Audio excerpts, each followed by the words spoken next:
Yeah, because one of the problem you see in New York and you see in California too, because you're absolutely right. The legalization there has just made the black market worse, I would argue, than it was before. I agree with you You know, 100%.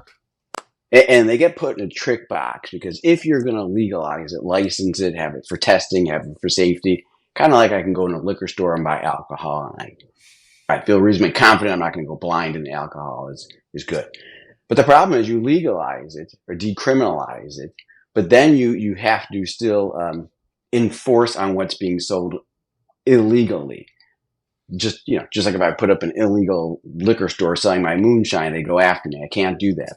The problem is some states decriminalize it and legalize it, but then don't enforce the laws of people selling it illegally, and the people selling it illegally don't have to pay taxes or deal with the 280E problem. And for your listeners that don't know, people who are selling marijuana legally and they're licensed by the states, people hear the revenue numbers like you just talked about it and all the money that's being sold. And in Illinois, our taxes for marijuana is greater than what it is for liquor.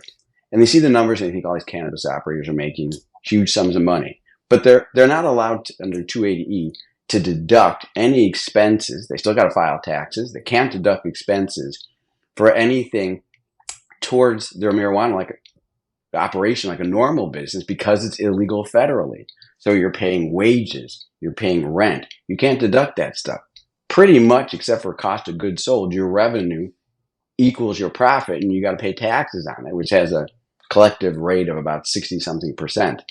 You're like, hey, might as well sell illegally as long as the state's going to let me rent a place in strip mall, put up a big sign that says dispensary. I'm not licensed. I'll just sell black market stuff. The legalized guys can't compete with me.